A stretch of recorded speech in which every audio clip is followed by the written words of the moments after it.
Program potongan gaji 3% untuk tabungan perumahan rakyat alias Tapera terus menuai kontroversi lantaran dianggap memberatkan pekerja dan juga pemberi kerja. Namun di tengah penolakan Tapera untuk pekerja swasta dan pekerja mandiri, laporan Badan Pemeriksa Keuangan pada 2021 menyebut ada lebih dari 124.000 pensiunan PNS yang belum mendapat pengembalian dana Tapera sebesar 567 miliar rupiah. Dari laporan BPK juga di tahun 2022 ada penyaluran dana pembiayaan perumahan sebesar 26 miliar rupiah dinilai tidak tepat sasaran. Dengan sederet temuan masalah, kepercayaan publik pada potongan pendapatan untuk program Tapera semakin rendah. Seperti apa pemerintah menyikapi hal ini akan kita bahas setelah tayangan berikut ini.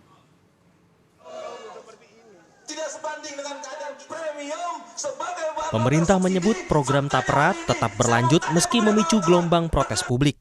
Kepala Staf Kepresidenan Muldoko bilang masalah Tapera bukan soal ditunda atau tidak, tapi pemerintah membuka ruang masuknya aspirasi berbagai pihak. Nggak, udah ditentukan kok itu secara undang-undang secara aturannya memang sampai 2007. Pak, kalau dirilisnya 3 peraturan instrumen turunan itu 2027 gitu, Pak? Enggak, itu sampai dengan 2027 paling lama. Persoalannya bukan ditunda atau tidak ditunda, tapi persoalannya adalah mendengarkan aspirasi berbagai pihak, kan begitu. Sehingga nanti akan ada perbaikan di peraturan menterinya. Nah, disitulah kira-kira ya. Kewajiban iuran Tapera 3% yang diambil dari penghasilan tetap setiap bulan membuat beban yang ditanggung kelas pekerja bertambah. Saat ini sudah ada sederet potongan pendapatan yang harus ditanggung para pekerja, seperti PPh 21, BPJS Ketenagakerjaan, BPJS Kesehatan, BPJS Jaminan Pensiun, serta JKK dan JKM. Tambahan pungutan Tapera juga membuat kelas menengah semakin terimpit beragam pungutan yang makin membebani keuangan rumah tangga. Ya, kayaknya saya nggak setuju banget ya, soalnya dari pemotongan aja udah banyak ya. Dan juga Tapera juga kalau dihitung-hitung ya nanti pas saya pensiun juga nggak bakal bisa dapat rumah. Kalau menurut saya dengan Tapera ini yang mungkin manfaatnya nggak bisa langsung dirasakan, mungkin buat karyawan seperti saya ya itu cukup memberatkan.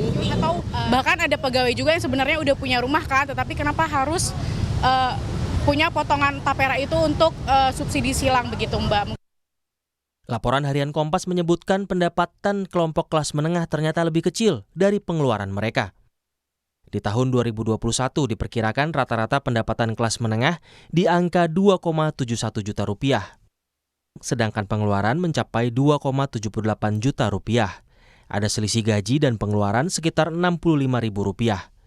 Di tahun 2045, selisih pendapatan dan pengeluaran diperkirakan bisa mencapai Rp431.000. Pengusaha hingga serikat buruh menilai, Tapera boleh diterapkan selama tidak bersifat wajib dan memaksa. Kalau kami melihat sebenarnya kalau konsep ini mau dipakai, pertama, kalau tamanya tabungan ya sukarela aja gitu. Jadi tidak perlu mengharuskan pemberi kerja dan pekerja untuk mengiur. Sebenarnya penyiapan perumahan rakyatnya itu sebenarnya bagus gitu. Cuman mengapa ya kita harus dibebankan tambahan iuran lagi gitu. Padahal saat ini juga sudah ada untuk kesiapan melalui JHT ini gitu ya. Desakan membatalkan kebijakan Tapera juga berembus di DPR. Menurut anggota Komisi 6 DPR dari fraksi PDIP, Rieke Diah Pitaloka, program Tapera terdahulu untuk PNS masih banyak masalah. Mendesak pemerintah untuk membayarkan dana Bapetarum PNS Tapera kepada peserta yang telah pensiun atau ahli waris peserta yang telah meninggal.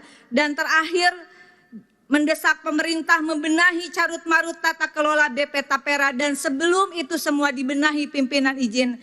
Saya menyatakan mendukung untuk pembatalan dan penundaan Peraturan Pemerintah Nomor 25 Tahun 2020, Junto Peraturan Pemerintah Nomor 21 Tahun 2024 tentang perubahan atas Peraturan Pemerintah Nomor 25 Tahun 2020 tentang tabungan perumahan rakyat.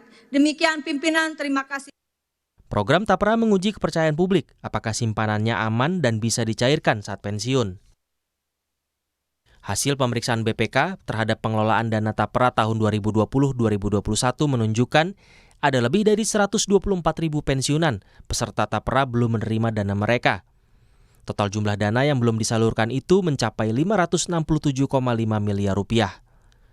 124.000 anggota tapera itu sebagian telah meninggal dunia dan pensiun.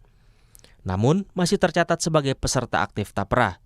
Data tersebut merupakan hasil konfirmasi BPK ke Taspen dan Badan Kepegawaian Nasional. BP Tapera mengklaim telah mengembalikan dana tapera kepada ribuan pensiunan ASN atau kepada ahli warisnya. Ya, seluruh hasil temuan BPK dimaksud telah ditindaklanjuti ya oleh BP Tapera, dalam artian semua hak kepesertaan yang menjadi substansi temuan sudah kita kembalikan ke peserta penerima hak setelah kepesertaannya berakhir, yang ASN yang pensiun ini ya. Dan sudah kami laporkan ke BPK tindak lanjutnya, kemudian telah dinyatakan selesai oleh BPK. Sementara Menteri PUPR Basuki Hadi Mulyono mengaku menyesal saat program tapera memicu kemarahan publik. Menurut Basuki, persoalan tapera adalah kepercayaan yang belum terbangun. Sebetulnya itu kan dari 2016 undang-undangnya. Kemudian kami dengan Bu Menteri Keuangan agar dipupuk dulu kredibilitasnya. Ini masalah trust. Ya, ini masalah trust. Sehingga kita undur ini sudah sampai 2027. Menurut saya pribadi, kalau memang ini belum siap, kenapa kita harus tergesa-gesa? Harus diketahui APBN sampai sekarang ini sudah 105 triliun dikucurkan untuk FLPP, untuk subsidi bunga. Sedangkan kalau untuk tapera ini mungkin dalam 10 tahun bisa terkumpul 50 triliun. Jadi effortnya dengan kemarahan ini saya pikir saya nyesel betul. Pemerintah perlu mengkaji serius kebijakan tapera, termasuk transparansi pengelolaan dana tapera demi memastikan kepercayaan masyarakat. Tim Liputan, Kompas TV. Kita bahas soal desakan penolakan potongan pendapatan untuk program tapera bersama tenaga ahli utama KSP, Johannes Joko, dan juga Direktur Institute for Development of Economics and Finance, Tauhid Ahmad. Selamat malam Bapak-Bapak, sehat selalu. Selamat malam Mbak Nilo, selamat malam Mbak Tauhid, sehat selalu semua. Baik, saya ingin ke Pak Joko dulu ini, bicara soal tapera ini, sekarang ada isu trust soal tapera, bagaimana pemerintah menyikapi ini? Ya, harus dipilah dulu begitu ya Mbak ya, kalau menurut kami ya, terkait dengan substansi dari kebijakan ini dengan keraguan masyarakat terhadap implementasi dari kebijakan ini. Secara kebijakan tentang tapera ini kan sebenarnya kebijakan yang bagus begitu, karena bagaimanapun juga kita harus menyadari ada problem tentang penyediaan rumah untuk masyarakat, terutama masyarakat berpenghasilan rendah, di mana masyarakat berpenghasilan rendah itu mengalami kesulitan akses untuk bisa mendapatkan rumah, ataupun membangun rumah, ataupun merenovasi rumah, pembiayaannya, karena biayanya kalau seandainya kredit itu didapatkan dari bank komersial, itu sekarang nilainya tinggi sekali dan besar sekali begitu. Sementara di satu sisi pemerintah selama ini sudah berupaya untuk menutupi itu dengan memberikan FLPP begitu, fasilitas likuiditas pembiayaan perumahan. Nilainya juga tidak kecil, tetapi itu tampaknya masih kurang begitu Mbak, untuk bisa bagaimana masyarakat berpenghasilan rendah ini bisa mendapatkan sarana perumahan begitu. Lah pada titik ini kita harus kita lihat dulu gitu loh, bahwa semangatnya sebenarnya upaya dari tapera ini adalah upaya untuk agar masyarakat berpenghasilan rendah ini bisa mendapatkan pembiayaan rumah dengan terjangkau begitu. Karena dalam hitung-hitungan kami misalnya secara simulasi, kalau seandainya kredit itu diajukan melalui bank komersial itu kan bunganya bisa 15-20%, kemudian jangka waktunya 20 tahun. Sementara kalau nantinya tapera ini menggunakan dana tapera itu pembiayaannya bisa 30 tahun, kemudian bunganya 5%. Itu selisihnya jauh sekali begitu, Mbak, untuk bisa dirasakan oleh masyarakat. Nah, memang ada keraguan terkait implementasinya begitu. Karena misalnya dari teman-teman serikat buruh itu kemarin aspirasinya coba kita tangkap bahwa ada Mereka minta nih kejelasan mekanismenya nanti seperti apa. Ini yang mungkin ini menjadi PR kami untuk terus melakukan sosialisasi dan komunikasi, termasuk juga transparansi tata kelola, mengingat problem-problem yang terjadi sebelumnya terhadap proses-proses penggunaan dana-dana seperti Tapera ini. Demikian. Oke. Artinya ada pemerintah sendiri masih belum terlalu siap ya Pak soal Tapera ini nantinya? Kalau dari sisi kesiapan sebenarnya sudah siap, tetapi sekali lagi ini kan dalam sebuah kebijakan itu pasti ada pro dan kontra begitu. Nah, dalam konteks yang kontra ini kita mendengar begitu pemerintah seperti yang disampaikan oleh Bapak Kepala Staf Kepresidenan Pak Muldoko kemarin, jangka waktunya itu kan untuk melakukan mengeksekusi kebijakan ini itu masih sampai ada waktu sampai 2027. Dalam waktu 3 tahun ini maka ya sekali lagi mari terus kita berkomunikasi, kita coba sosialisasikan sehingga ada upaya untuk terus mencari celah-celah perbaikan terhadap celah-celah yang ada. Demikian. Baik, Pak Joko, begini, kebijakan ini dianggap kemudian tidak sensitif pada isu ekonomi masyarakat Indonesia saat ini karena kita tahu bahwa setelah ada COVID ini kan angka pengangguran tinggi, kebutuhan daya beli masyarakat kemudian juga turun. Penghasilan juga pekerja utamanya kelas menengah ini dibebani dengan banyak potongan. Ini kok nggak sensitif sih pemerintah dengan hal-hal seperti ini gitu?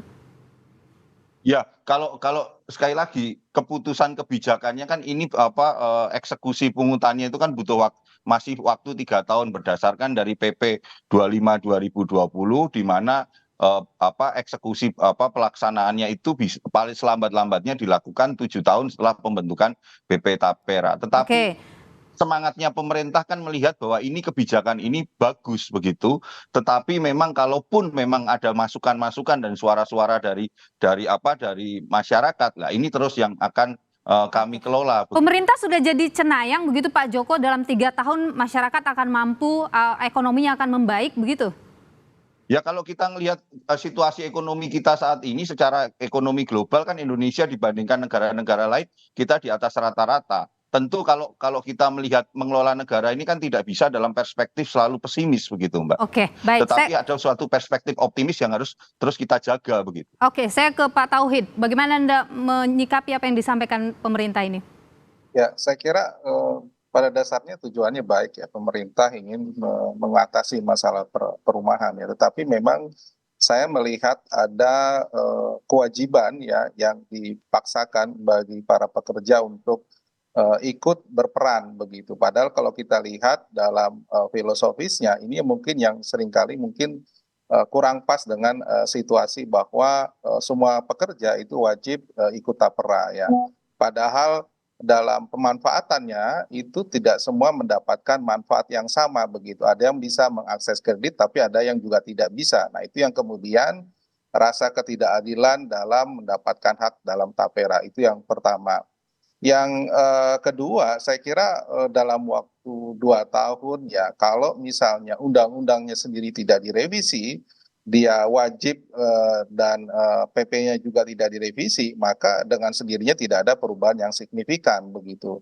Dan ini yang kemudian mungkin dalam waktu kurun 2 tahun tidak ada perubahan yang cukup jelas bagi masyarakat begitu, karena tadi sifat wajib ini yang kemudian dengan katakanlah semua orang tidak mendapatkan hak yang sama, ini yang kemudian rasa ketidakadilan itu muncul.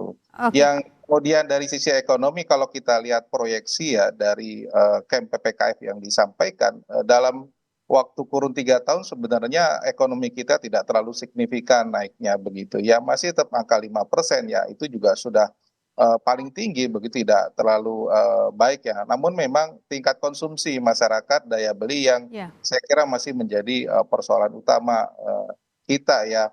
Dan memang ada persoalan serius memang ya, ini dalam proses saya kira memang bagaimana isu governance ya, karena kekhawatiran masyarakat dengan beragam isu-isu di pemerintahan dalam mengelola dana publik, dana masyarakat, katakanlah isu di dana asabri dan sebagainya yang akhirnya lagi-lagi mengorbankan APBN kita. Mungkin itu. Oke, Pak Tauhid, saya kembali ke soal Anda menyebut tadi soal revisi. Kalau menurut Anda, ini yang direvisi apanya? Angkanya atau apanya yang perlu direvisi?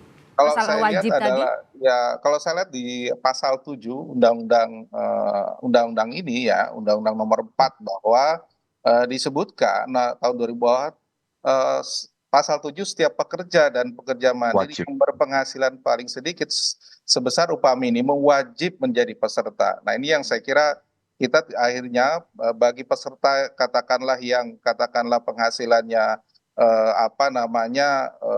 yang katakanlah telah memiliki rumah atau tidak berminat atau memiliki beban ekonomi yang lain dan memang mereka diberi kebebasan untuk memilih, maka dengan undang-undang ini wajib. Karena itu saya kira pasal 7 ini menjadi momentum apabila 2 tahun ini dikasih waktu untuk perubahan. Nah, inilah yang menjadi dasar bisa dilakukan perubahan begitu. Oke, mungkin tidak. Yang kedua, silakan lanjut. Ya, saya kira katakanlah bahwa pemerintah memang bertujuan menghimpun dan menyediakan dana murah jangka panjang berkelanjutan. Mau tidak mau memang lagi-lagi bahwa tetap pemerintah bertanggung jawab ya sesuai dengan Undang-Undang Dasar 1945 mengenai tempat tinggal, maka tidak bisa semuanya itu diserahkan pendanaan itu ke masyarakat bebannya. Jadi ada unsur yang katakanlah memang pemerintah terutama bagi MBR menyediakan dana murah dan di banyak negara kalau kita lihat di banyak tempat subsidi dari pemerintah di banyak negara tetap diberlakukan ya dengan tidak membebankan gotong royong bagi masyarakat yang mampu begitu. Oke, Pak Joko, apakah itu mungkin bisa diubah begitu soal wajib tadi? Iya, kalau itu kan ranah di undang-undang ya Mbak, di ranah legislasi di teman-teman DPR. Sekaligus dalam forum ini menjadi forum yang sangat berharga untuk kami klarifikasi segala sesuatu yang hari ini menjadi perdebatan di publik itu ranahnya bukan di peraturan pemerintahnya Mbak begitu, bukan di PP 25 tahun 2020 maupun PP 21 tahun 2024, karena kewajiban itu terjadi karena adanya pasal yang disampaikan Pak Tauhid tadi di pasal 7 Undang-Undang Nomor 4 tahun 2016 lah.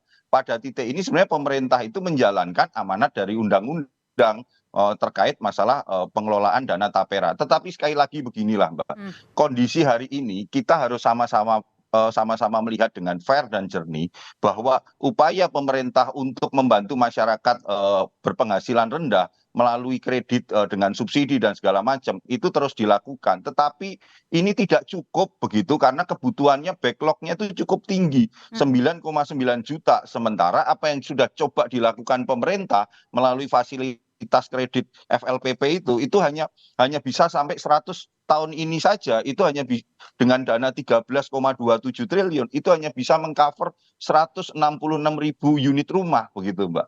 Artinya ini menjadi sesuatu yang mendesak juga karena bagaimanapun juga kita tahu bahwa saat ini ada bonus demografi dan salah satu kebutuhan 3 kebutuhan pokok itu adalah kebutuhan papan, dan inilah yang menjadi mau tidak mau memang ini sebuah kebijakan yang di satu sisi tidak mudah begitu, pasti akan muncul pro dan kontra. Dan itulah kemarin yang juga disampaikan oleh Pak Basuki, Pak Menteri PUPR, beliau menyesalkan adalah bukan menyesalkan terkait kebijakannya, tapi menyesalkan bahwa komunikasi yang perlu dilakukan kepada publik sehingga publik menangkap misleading terhadap kebijakan ini yang belum dilakukan secara optimal. Dan dalam kurun waktu 2-3 tahun ke depan ini adalah tugas bersama kita untuk bersama-sama terus mengkomunikasikan kepada publik, kalaupun ada celah-celah yang harus diperbaiki, kalaupun ada celah-celah yang memang harus direvisi, ya inilah waktunya untuk kita melakukan bersama. Tetapi sekali lagi dalam kesempatan ini nahwanya yang harus kita tangkap bersama. Nahwa bagaimana masyarakat berpenghasilan rendah bisa mendapatkan bantuan rumah yang layak begitu. Oke, kita garis bawahi itu Pak Joko, tapi yang paling juga penting adalah memahami kondisi ekonomi masyarakat Indonesia saat ini. Itu yang kemudian diinginkan oleh masyarakat untuk didengar oleh pemerintah. Pak Tauhid, terakhir, Anda optimis kemudian ini akan menjadi solusi untuk backlog perumahan yang dengan rumah subsidi saja itu dulu backlognya masih sangat besar? Ya, kalau lihat ya dengan data-data sebenarnya kan 1 juta rumah relatif tercapai, tapi kebutuhannya per tahun rata-rata 1,5 sampai 2 juta ya. Dengan ini pun saya kira masih tetap ada backlog begitu ya.